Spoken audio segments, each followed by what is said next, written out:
পরকাল বিশ্বাস করেন এক মুমিনের জীবনের সবচেয়ে বড় সম্পদ। তো পৃথিবী ওনাদের নামও জানে না, এজন্য আখিরাতের জন্য সুখ্যাতি পরিচিত হওয়া জরুরি না। এমন হাজারো আউলিয়া, হাজারো আল্লাহর প্রিয় বান্দা পৃথিবীর আড়ালে, লোকচক্ষুর অন্তরালে কোনো নাম যশ ছাড়াই পৃথিবী থেকে বিদায় নিছেন। হাসরের ময়দানে দেখবেন বাদশাহ। আপনি মনে করছেন এবারটা রিস্কার ড্রাইভার, আপনি মনে করছেন এবারটা আঙ্গাল কাঙ্গাল, কিন্তু হাসরের ময়দানে দেখবেন সেই বাদশাহ। আর দুনিয়ার বহু ক্ষমতা ধরকে দেখবেন ফকির চিৎকার করছে আর বলতেছে, মা আগনা আন্নি মালিয়া হালাকা আন্নি সুলতানিয়া। আল্লাহ কোরআনে বলছে নাফরমান চিৎকার করবে আর বলবে, হায় আমার মাল তো আমার কোনো উপকারে আসলো না। হালাকা আন্নি সুলতানিয়া, আমার বাদশাহী কর্তৃত্ব ক্ষমতা আমাকে তো শেষ করে দিল, ধ্বংস করে দিল। আজ আমার আমল নামা বাম হাতে দিল, আহা আমি এখন কি করব? এই জন্য দোস্ত, বাবা, ভাই, বন্ধু, সবার এটা বোঝা উচিত। ওয়াজ মাহফিলের মূল মাকসাদ আখিরাতের ফিকির, আত-তারগীব ও তারহিব। অনেক সময় আপনারা ওয়াজের মধ্যে প্রত্যাশা করেন যে সব কিছু বলতে হবে, না, সব কিছু বলা জরুরি না। প্রত্যেক বিষয়ের জন্য আলাদা মঞ্চ হওয়া এটা অযৌক্তিক না, বরং এটাই যৌক্তিক। ক্লাস 5-এ এসএসসির বই পড়ানো হয় না, ক্লাস 8-এ ইন্টারমিডিয়েটের বই পড়ানো হয় না, এটার জন্য আলাদা ক্লাস। অতএব চিকিৎসা বিজ্ঞানের বইতে অর্থনীতি পড়ানো হয় না, অর্থনীতির বইতে চিকিৎসা বিজ্ঞান পড়ানো হয় না, এটা আলাদা ক্লাস। অতএব ওয়াজ মাহফিলের একটা মূল মাকসাদ হইল আত-তারগীব ও তারহিব। অর্থ হইল জান্নাতের প্রেরণা, জাহান্নামের ভয়। আল্লাহর বান্দার কলিজার ভিতরে জান্নাতের আগ্রহ তৈরি করে দেওয়া, জাহান্নামের ভয় তৈরি করে দেওয়া। যদি এটা তৈরি হয়, এবার বাকি পদক্ষেপ তিনি নেবেন। জান্নাত কোনো এটা ফু না, যার ফুক না, মন্ত্র তাবিজ না। আপনার 230 টাকা দিয়ে একটা তাবিজ বেচে দিলাম, বা 1002 টাকা দিয়া একটা তাবিজ দিলাম, ফু দিয়া দিলাম, আপনি জান্নাতি যাইবেন গা? না না, আপনার এত বাটফারি সিটারি, সেগুলোর কি হবে? আপনি প্রত্যেক কথা বলেন মিশা কথা, আমি আপনাদের ফু দিলে কিলাম? আপনি 1 কেজি মালও দেন 2 নম্বরই, তাহলে আপনারা আমি ফু দিলে লাভ কি? অতএব প্রিয় বাবা, ভাই, এটা বোঝা উচিত। ওয়াজ মাহফিলের মূল একটা উদ্দেশ্য আখিরাতের প্রেরণা তৈরি করা। আপনারা যে অনেক সময় বলেন হুজুররা ইশারা আর কোনো কথা জানে না, অবশ্যই জানে, অবশ্যই জানে।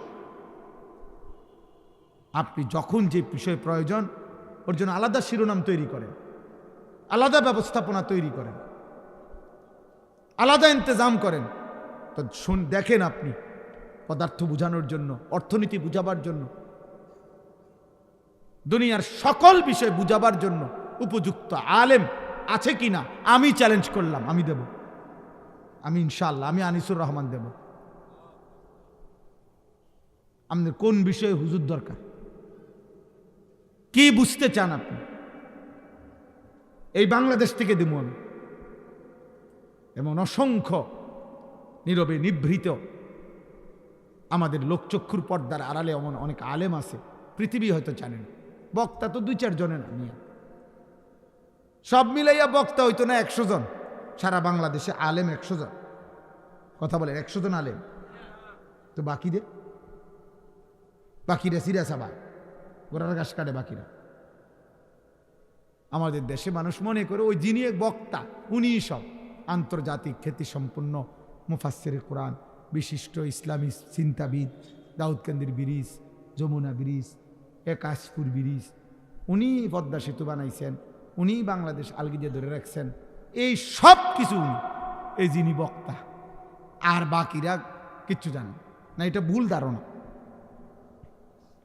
এটা ভুল ধারণা। এজন্য দোস্ত বাপ,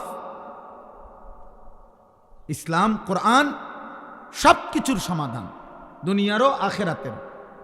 কিন্তু এক বসায়, এক মঞ্চে, এক শিরোনামে সব বলে ফেলতে হবে। আজকের ওয়াজ ও দোয়ার মাহফিলে পুরা 23 বছরের ইসলাম আপনাকে বলে যাইতে হবে, এটা জরুরি না। তাহলে নবীজি সাল্লাল্লাহু আলাইহি সাল্লাম 23 বছর লাগাইলেন কেন? কোরআন 23 বছর নাজিল হইল কেন বলেন? 23 বছর কি মামুলি কথা? আমি আপনাদের কাছে অনুরোধ করছি, এটা বুঝতে শিখেন, নিজের জন্য কিছু গ্রহণ করবেন।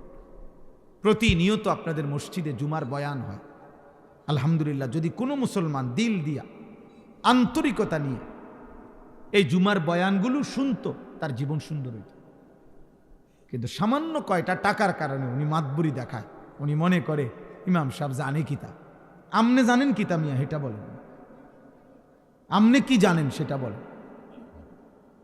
একটা বিল্ডিং করছেন, এটা জানেন? আমি এটা বিল্ডিং করেন তেমন কিচ্ছু নেই, তো রাজমিস্ত্রি করতে পারে। এটা তো আঙ্গাল কাঙ্গালও করছে মিয়া, একেবারে মূর্খ বকলম, নামও দস্তখত করতে জানে না, টিপসই দেয়। এ আমনের চাইতে বড় বিল্ডিং করছে, আপনার চাইতে বড় বিল্ডিং এর মালিক সে, আপনার গাড়ির চাইতে 3 ডবল। ওরকম বহু মূর্খ আছে যে গাড়ি চালায় আপনার 14 গোষ্ঠী গাড়ি দেখছেও না। এই মূর্খ আপনি চোখেও, বা আপনি আরো ওর সমান গাড়ি কিনতে, 1.5 কোটি টাকা দামের গাড়ি কিনতে আপনি আরো 200 বছর চাকরি করার লাগবে। আপনি যদি বলেন তাইলে এগুলাতে সম্মান না, তো সম্মান কিসে? শিক্ষায়। শিক্ষাটা কি? যে শিক্ষা মালিক চেনে না, হালাল হারাম চেনে না, পাক নাফাক চেনে না, পবিত্রতা চেনে না, তো এটার শিক্ষা কি? তাহলে এটারও তো কোনো ক্লাব হইল না। আবার দুনিয়াও তো আপনি মূর্খের সমানও পাইলেন না, তার তো এটা পুরা ধরা না। আপনি তো একেবারে ধরা না খাইলেন। আপনি যদি বলেন আমি আল্লাহ ছেড়ে দিছি, কোরআন ছেড়ে দিছি, সুন্নাহ ছেড়ে দিছি, অন্য কিছু শিখছি দুনিয়া অর্জনের জন্য, তো দুনিয়া তো মূর্খ আপনার থেকে বেশি পাইছে। আমাদের লাকসাম এলাকার একজন লোক আছে, ঢাকা শহরে একটা এলাকা আছে, আমি নাম বলবো না ইচ্ছা করে। ওনার কোম্পানি যেখানে, ওই কোম্পানি, ওনার কোম্পানির নামে ওই এলাকার নাম বাস স্টেশন, ওখানে গাড়ি থামে, ওনার কোম্পানির নাম কইলে ওই জায়গাটার স্টেশন ধরে। আমগো এলাকার মানুষ ঢাকা শহরে একটা পূর্ণাঙ্গ মডেল টাউনের মালিক, হাজার হাজার কোটি কোটি টাকার মালিক, হাজার হাজার কোটি কোটি টাকা। একদম মূর্খ বকলম, আঙ্গুল দিয়ে দৈরে টিপসই দেয়, মানে উনি নিজে টিপসই দিতে পারেন, আরেকজনের দৈরে দিলে যে স্যার এনে এনে এনে যাতা দেয়। সে কোত্থেকে আনলো এই টাকা? আমাদের অঞ্চল, আমগো এলাকায় কয় ওই পাকিস্তান আমলে যে সময় মুক্তিযুদ্ধের সময় তারা বাইকে গেছে না, পাকিস্তানের সৈন্য, কয় তারা এই মানে টাকার ট্রাক পাইছে বলে, এরা বলে পাইছে। বিশ্বাস করেন, মানে আমগো এলাকার, আমি এটা প্রসিদ্ধ কথা আর কি, যে তারা বলে পাকিস্তানিরা বলে টাকে টাকে টাকা থুইয়া গেছে তার কাছে। মানে এত টাকা, মানুষ অবাক যে কিরে মূর্খ মানুষ এত টাকা পাইল কোত্থেকে? মালিকের ইচ্ছা। এটা কার ইচ্ছা বলেন? দয়া করে। অতএব আখেরাত মুখে দিলাম আর একটু পানি মুখে দিলাম, এইটার হিসাবও দিতে হবে। আল্লাহর নবী বলেন ওয়াল্লাহি লা তুসআলু, আল্লাহর কসম ওমর, হিসাব দিতে হবে, হিসাব দিতে হবে, হিসাব দিতে। প্রিয় ভাই বাপ বন্ধু, নওজোয়ান সাথী, আমাদের প্রত্যেকের হায়াত আমাদের বিরুদ্ধে সাক্ষী। কোরআন শরীফ আছে, আমাদের প্রত্যেকের হায়াত, জীবন, সময়, যাকে আল্লাহ যেটুকু হায়াত দিছেন, খোদার কসম কিয়ামতের দিন আল্লাহ তাআলা আমাদের হায়াত আমাদের বিরুদ্ধে সাক্ষ্য হিসাবে আল্লাহ প্রমাণ দিবেন, পেশ করবেন। বান্দা যখন বলবে আল্লাহ রব্বানা আখরিজনা না'মাল সালিহান গায়রাল্লাযী কুন্না না'মাল, আল্লাহ এই আখিরাতের এই জীবন থেকে আমাকে আরেকটা বারের জন্য দুনিয়ার হায়াতে ফেরত দেন, একটু সময় দেন, আমি যে আমলগুলো করি নাই তা আবার করব এবার গেলে। তখন আল্লাহ বলবেন আওয়ালাম নুআম্মিরকুম, আমি কি তোমাদেরকে হায়াত দেই নাই? আমি কি জীবন দেই নাই? এত দিন, এত ঘন্টা, এত মিনিট, এত বছর, এত সপ্তাহ কি দেই নাই আমি? তো তৎক্ষণাৎ আল্লাহ তাআলা আল্লাহর দেওয়া এই হায়াতের পেশ করবেন আর বলবেন, বান্দা আমার দেওয়া 30 বছর কি করেছিল, আমার দেওয়া 40 বছর কি করছিল, আমার দেওয়া 50 বছর কি করছিল। আমি প্রতিদিন একবার এটা বলি, এই জীবন কেমন জীবন, আহা এই মুসলমানের জিন্দিগি কেমন জিন্দিগি, ওই যুবক কেমন মুসলমান, ওই মা কেমন মুসলমান, ওই বাবা কি মুসলমান। খোদার 365 দিনে 1 বছর টানা কোনো দিন যে ফজরের নামাজ পড়ে নাই, আহা এটা কি জীবন, এটা কিভাবে সম্ভব? একটা মুসলমানের জন্য এটা কিভাবে সম্ভব? এটা কিভাবে কল্পনা করা যায়, কিভাবে মানা যায়? আমি কোনো ক্যালকুলেশনে এটা বুঝি না যে মুসলমান একদিন 2 দিন না, 1টা বছর কোনো দিন সে জানেও না তার উপরে আল্লাহ ফজরের নামাজ ফরজ করছে। ওফো, আশ্চর্য যুবক তোমার জীবন। মালিক তুমি এমন ভুলা ভুলে গেলা, আয় হায় হায় শয়তান তোমারে, হায় যুবক বেনামাজি নাফরমান, ইবলিস তোরে এভাবে ধরে নিল। আহ কি কাম দিল তোমাকে, আহারে নাফরমান, হায় হায় নওজোয়ান, তোমার ইবলিস সব মিলাইয়া কয়টা কাম দিল? 1 নাম্বার বলে দিল শয়তান তোমারে যে যুবক তোমার প্রথম ডিউটি সারাক্ষণ চুল নিয়ে পেরেশান থাকবে, সারাক্ষণ টেনশন করবা চুলিটারে কেমনে আর বিকৃত করা যায়। অথচ চুল নিয়ে ব্যস্ত থাকা, চুলের চর্চা করা, চুল নিয়ে সৌন্দর্য চর্চা করা, এটা নারীর স্বভাব। এটা একেবারে পৃথিবীর যেই কোনো মানুষ জানে, যুগ যুগ ধরে মানুষ জানে পৃথিবীতে নারীর শোভা, নারীর চুল। নারীর সৌন্দর্যের একটি অন্যতম অংশ হলো নারীর চুল। নারীর চুলের জন্য পৃথিবীতে যত তেল প্রসাধনী, পুরুষের জন্য এতটা নাই। নারীর চুল আশ্রাইবার জন্য যত চিরুনি, পুরুষের জন্য এত চিরুনি আসেনি। তাহলে চুল নিয়ে ব্যস্ত থাকা এ তো নারীর স্বভাব। এই জন্য যেই সমস্ত যুবকদেরকে সারাক্ষণ চুল নিয়ে ব্যস্ত রাখছে শয়তান, ওরা হাফ লেডিস। আরেক ধাক্কায় আরেক বাকি, আর যদি 2-4 বছর চলে এমনি আশা করা যায় ট্রান্সজেন্ডার হয়ে যাবে। এটা একদিন ঘুমের তুইটা কইব, আমার কি মনে হয় আমি নিজেই বুঝতেছি না, আমার মনে হয় শনিবার রবিবার সোমবার আমার বেড হইতো না, আর মঙ্গল বুধ বিশুদ্ধ আমার নিজেরই আমার মহিলা মনে হয়, আর শুক্রবার কিছুই মনে হয় না। আমি পায়জামাও না, হাফ প্যান্টও না, মারু হাফ প্যান্টও না। আমি কি আমি নিজেই বলতে পারি না।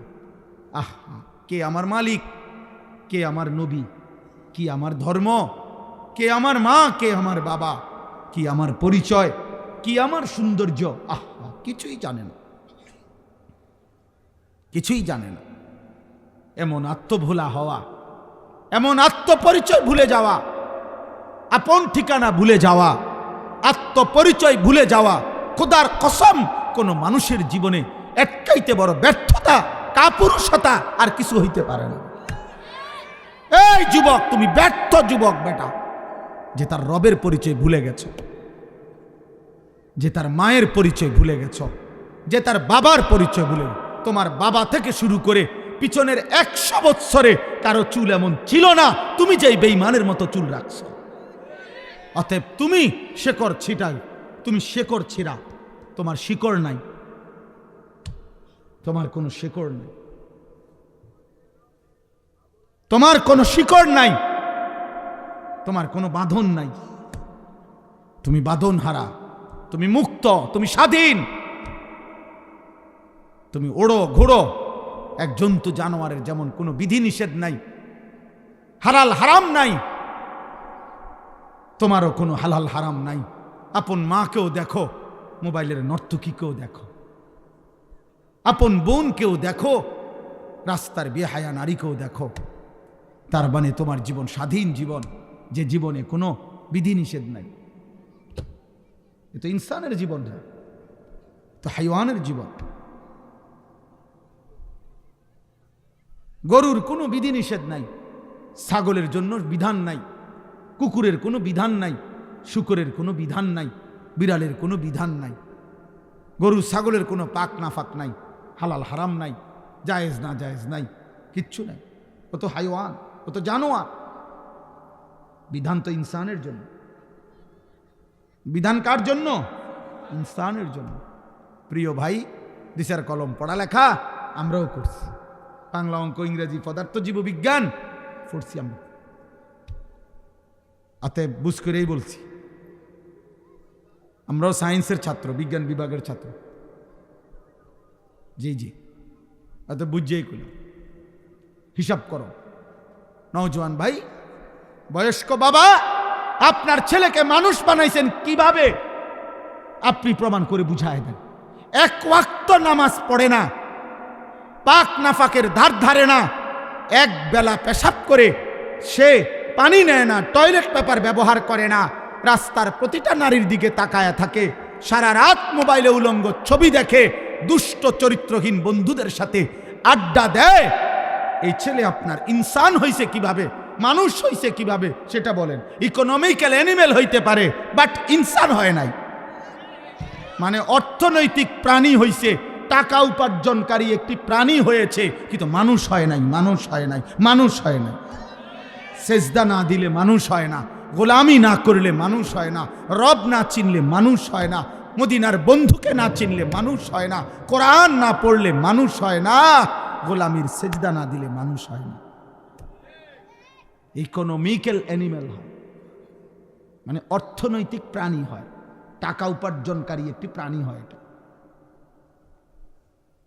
ইনসান হয় না, ইনসান হয় না। অসভ্য ইনসান নয়, চরিত্রহীন ইনসান নয়, লম্পট ইনসান নয়, ব্যভিচারী ইনসান নয়, নেশাখোর ইনসান নয়। ও তো নেশাখোর, ওরে তো মানুষ মানুষ বলে না, ওরে নেশাখোর কয়। ওরে মানুষ মানুষ কয় না, ওরে সুদখোর কয়। ওরে মানুষ মদখোর কয়, গাঁজাখোর, পুট্টাখোর, বাবাখোর, ইয়াবাখোর, হারামখোর কয়। এই নামে ভিজিটিং কার্ড করো যে লোকে আমাকে এই নামে চেনে, আমাকে আপনিও ভাবে বলি, তা নাই তো কি বলে? ইনসান গোলামিকে বলে, রবের গোলামি যে করে, মুনিবের গোলামি যে করে, এমন মালিক ছেড়ে দেওয়া ঠিক না রে বাপ। এই বাপ, এমন রব ছেড়ে দেওয়া ঠিক না বাপ। এ বড় মেহেরবান রব, 24 ঘন্টা যে রব লালন পালন করে, এমন রবকে কেমনে ভুললা বাপ, কেমনে ভুললা? এমন মালিক কেমনে ভুললা বাপ, এমন রব কেমনে ভুল? আজকের সারাদিনে যারা এক ওয়াক্ত নামাজের সেজদা দাও নাই, প্রিয় ভাই আমার, বাপ আমার, কেমনে পারলেন? এত বড় মুহসিন, এত বড় অনুগ্রহকারী, এত বড় রহমকারী আল্লাহকে কেমনে ভুলে মানুষ?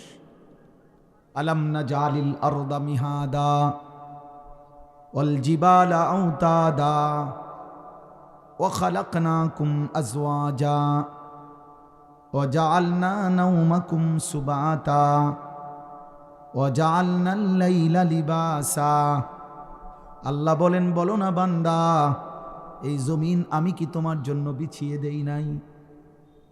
আমি রব্বুল আলামিন কি পাহাড়গুলো তোমার জন্য পেরেগের মতো স্থাপন করি নাই?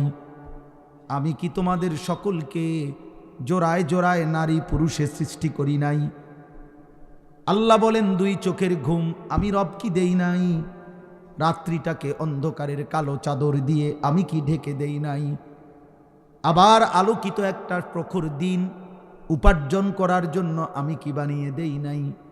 মাথার উপরে 7টি আসমান আমি আল্লাহ কি দেই নাই? এত কিছু দিয়ে কি বান্দা আমি একটা সেজদাও পাই না? আমি বুঝি একটা সেজদাও পাবো না? দুনিয়ার মানুষ তো বান্দা 10 টাকার কৃতজ্ঞতাও আদায় করে। এক সপ্তাহ আগে কেউ তারে 10 টাকা খাওয়াইছে, একটা বন আর 1 কাপ চা 10 টাকা। 15 দিন পরে যদি ডাক দেয়, দোস্ত একটু চলো ওইদিকে যাই, তখনও তো সে মনে মনে ভাগে মাত্র গত সপ্তাহে আমারে 10টা টাকা খাওয়াইছে, আজকে মুখের সামনে কেমনে ফিরায় দেই? 10টা টাকার ভদ্রতা তো আছে, কৃতজ্ঞতা তো আছে, এজন্য কিছুক্ষণের জন্য হইল তার সাথে যায়। 10 টাকার কৃতজ্ঞতা যদি এতটুকু হয়, এত বড় কায়নাত দিয়ে যেই রব আমারে লালন পালন করে, সেই রবের সেজদা কেমনে না দিয়ে থাকে রে বাপ? কে বলল তোমারে তুমি মুসলমান? সেজদা না দিলে তো সে মুসলমান হয় না। নবী সাল্লাল্লাহু আলাইহি সাল্লাম তো স্পষ্ট বলেছেন, বাইনার রাজুলি ওয়া বাইনাশ শিরকি ওয়াল কুফর তারকুস সালাহ। নবীজি বলছেন, কোন ব্যক্তি মুশরিক না কাফের, এটা চিহ্নিত করার, পার্থক্য করার মাধ্যম হলো নামাজ পড়া বা না পড়া। পড়লে মুমিন, না পড়লে বেঈমান। মান তারাকা সালাতাম মুতাআম্মিদান ফাকাদ কাফারা, ফাকাদ কাফারা, কাফারা, কাফারা। নবী বলেন, ইচ্ছে করে যে নামাজ ছেড়ে দিল সে কাফের হলো, কুফরি করলো। হ্যাঁ,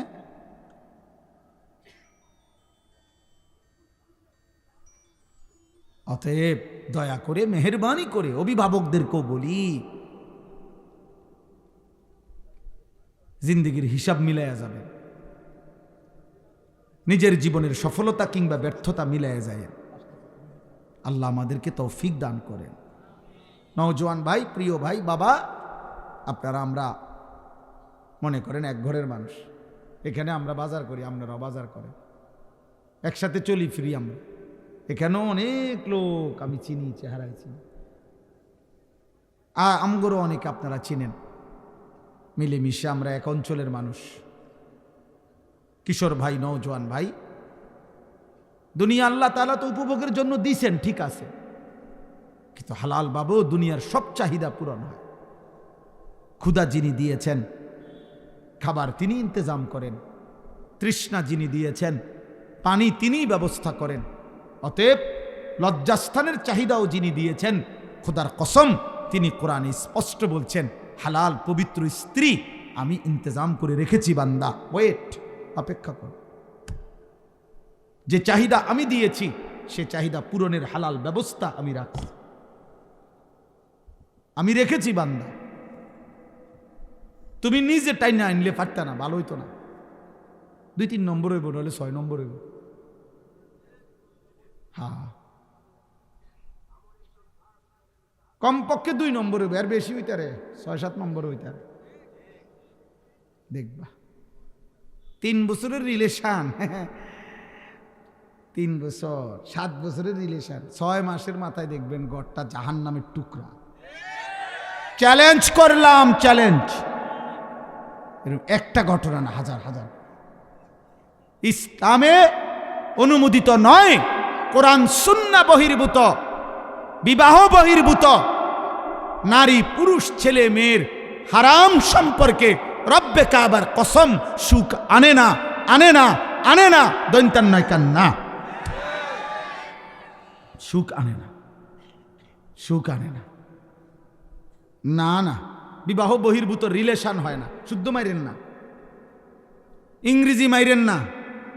বিবাহ বহির্ভূত ছেলে মেয়ে, নারী পুরুষ, যে কোনো সম্পর্ক, যৌন সম্পর্ক যেটাকে বলে, যৌনতার দাবিতে, যৌন চাহিদার ভিত্তিতে যতগুলো সম্পর্ক হয়, এই হারাম, এটা হারাম।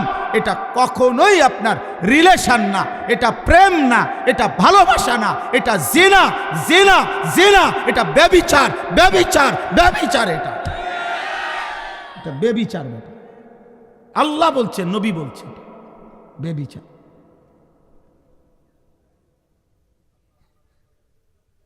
কোনোভাবেই প্রেম হয় না। প্রেম এই শব্দটি বিবাহ বহির্ভূত ছেলে মেয়ের ক্ষেত্রে ব্যবহার করার শরীয়তে কোনো অনুমতিই নাই। ভালোবাসা হয় না এটা। মহাব্বত এই শব্দ আল্লাহ নিজের জন্য ব্যবহার করছেন, মহাব্বত এই শব্দ আল্লাহ রসুলের জন্য ব্যবহার করছেন, মহাব্বত এই শব্দ আল্লাহ দ্বীনের জন্য ব্যবহার করছেন। এত দামি আজিমুশান শব্দ এই ফালতু কাজে লাগাই দিলেন। হ্যাঁ, পার্কের সিফায়, রেস্তোরাঁর কোনায়, অর্ধেক আলো অর্ধেক অন্ধকারের ভিতরে ভালোবাসা, জিনা জিনা, বেবিচার, অসভ্যতা, ফাহেসা, অশ্লীলতা, নোংরামি, বেহায়াপনা, চরিত্রহীনতা। এটা প্রেম না, এটা ভালোবাসা নয়। আল্লাহ আমাদেরকে হেফাজত করে। একটা ছেলের কলিজায়ও যদি এই ফিকির আসে, একটা সন্তানের কলিজায়ও, মুসলমানের এক কন্যাও যদি বুঝে, ওই সমাজ দামি হবে, সুন্দর হবে, সুন্দর হবে। কোনোভাবেই আল্লাহকে ছেড়ে দিয়ে, কোরআনকে ছেড়ে দিয়ে ভিন্ন কিছু গ্রহণ করা, গান, বাদ্য, গায়িকা, নৃত্য, গানের আসর, বাদ্যযন্ত্রের ঝংকার, সুরের মূর্ছনা, নাটক, সিনেমা, কৌতুক, গল্প, কিস্সা, কাহিনী, ভিসিআর, হারাম যত আয়োজন, এগুলাকে কোরআনের ভাষায় বলে লাহওয়াল হাদিস, অনর্থক কথা, বেহুদা কথা। আর আল্লাহ বলেন এই কথাগুলোর ইন্তেজাম, এর সাথে সম্পৃক্ত যারা, আমি আল্লাহ তাদের জন্য অত্যন্ত অপমানকর, লজ্জাজনক আযাব নির্ধারণ করেছি। এই আয়াতটাই আমি পড়ছি, এবার শোনেন, বললেই শেষ। আমি অনুরোধ, প্রিয় ভাই, প্রিয় বাবা, আমার কথায় রাগ হইয়েন না। আপনি বিবেকের মতো খাটাইয়া ইনসাফের সাথে নিজের স্ত্রী ছেলের জন্য ফিকির করেন। আপনাদের চোখের সামনে আপনাদের ছেলেরা আপনাদের বাঁধন থেকে ছুটে গেছে, এর চাইতে অপমান আর কিছু হইতে পারে না। কিরে, আমি বাপ, সে আমার সন্তান, আমার চুল আজীবন এমন, আর আমার সন্তানের চুল মুশরিকের মতো, তা আমি বাবা হিসাবে সার্থকতা কি? আমার জীবনের অর্জন কি? আমি স্বামী, বিয়া করলাম আমি, রং চায় রাস্তার ড্রাইভার। ওমা কি রে কয়, টাকা যায় আমার, রং চায় ড্রাইভার। এর চাইতে বেজ্জুতি কথা। হাসো হাসো, এটা হাসো, তুমি ভালো লাগলে হাসো। যদি মনে করো এটা খুব একটা প্রেস্টিজের বিষয়, সুন্দর চমৎকার, এটা তো ঠিক আছে। আর যদি মনে করো লজ্জায় গায়রতের ব্যাপার, স্পষ্ট কিতাবে আছে, আমার কাছে কিতাব আছে, ওয়ালা তাকরাবুজ জিনা, এই কিতাবের মধ্যে আছে, আরবের কিতাব, আরবি কিতাবে, যেই পুরুষের স্ত্রী কন্যা আপনার বেহায়া, বেপর্দা ও বেগায়রত মানুষ, ওই পুরুষের আত্মসম্মান নাই, আত্মমর্যাদা নাই। বিশ্বাস কর, এটাই ইসলামের কথা। আত্মসম্ভ্রমহীন, বেগায়রত, আত্মমর্যাদাহীন, প্রেস্টিজ কনসার্ন নাই, আত্মসম্মান নাই, আত্মমর্যাদা কম, গায়রত কম, আত্মসম্মান। অথচ যুগ যুগ ধরে পুরুষের স্বভাবের মধ্যে এটা ছিল। ইদানিংকালে এসে আমরা বেশি বেহায়া হয়ে গেছি। নয়তো এই পৃথিবীর ইতিহাসে এটা যে মানুষ তার মাহারাম, মানুষ তার স্ত্রী, কন্যা, মা, বোন, তাদের ইজ্জত, তাদের সতীত্ব, তাদের সম্ভ্রম, তাদের পর্দা, তাদের আব্রুর হেফাজতের জন্য পৃথিবীতে হাজারো পুরুষ জীবন দিছে, জান দিছে, কিন্তু ঘরের মাহারামের, ঘরের অন্দর মহলের নারীর ইজ্জত সম্মান বাইরে বিক্রি হতে দেয় নাই। এটা পৃথিবীর ইতিহাস। আজকে আপনারা ঠান্ডা মাথায় আপনাদের চোখের সামনে আপনারা আপনাদের স্ত্রী কন্যাদেরকে বেপর্দা ছেড়ে দিয়ে নিশ্চিন্তে দোকানদারি করতেছেন, নিশ্চিন্তে ব্যবসা করতেছেন, নিশ্চিন্তে চাকরি করতেছেন, নিশ্চিন্তে ঘরে ঘুমাইতেছেন। আহা মুসলমান, 16 বছরের মেয়েটা 1 ঘন্টা দৈরা সাইজা ওই যে বাইরে গেল, কার হাতে ছেড়ে দিলেন? ওরে কোথায় পাঠালেন? ওর লগে ওর মাহারাম কই? হায় হায়, ওরে কার হাতে ছেড়ে দিলেন? আপনি ঘুমাইলেন কেমনে বাপ? 16 বছরের যুবতী মেয়ে বাইরে যার ঘরে আপনি কেমনে ঘুমাইলেন? আপনি দোকানদারি করেন কেমনে? আপনি চাকরি করেন কেমনে? বলেন কি? কত বড় নির্লজ্জ বেগায়রত পুরুষ মুসলমান, তার মেয়েটা উপযুক্ত হয়ে গেছে, বালেগা, প্রাপ্তবয়স্কা মেয়ে, 16 বছর, 18 বছর, 13 থেকে 14 বছর বয়স হলেই মেয়ে প্রাপ্তবয়স্কা হয়, মাসিক ঋতুস্রাব শুরু হয়, এরপর থেকেই সে বালেগা। এমন মেয়ে 15, 16, 14 বছর, 16 বছর, এই মেয়ে স্কুলের গাড়িতে কইরা ছেলে মেয়ে একসাথে কইরা কক্সবাজার যায়, রাতের 9টায় গাড়ি ছাড়ে, সকাল 9টায় কক্সবাজার পৌঁছে। কার হাতে ছেড়ে দিলেন মেয়েকে? আপনি বলবেন আমার এটা সংকীর্ণতা, না ঠিক আছে, আপনার উদারতা নিয়ে আপনি সহ উঠেন বাসে। আপনি বলবেন হুজুরদের মধ্যে বেশি সংকীর্ণতা, হুজুরদের অন্তর খারাপ, না আপনার অন্তর একবার ফক ফকা, হ্যাঁ করে ভাইসে গেছে আলোতে, ফক ফকা আপনার অন্তরে টিউবলাইট। কিন্তু ইসলাম এটা অনুমোদন করে? আস্তাগফিরুল্লাহ, আস্তাগফিরুল্লাহ, আস্তাগফিরুল্লাহ।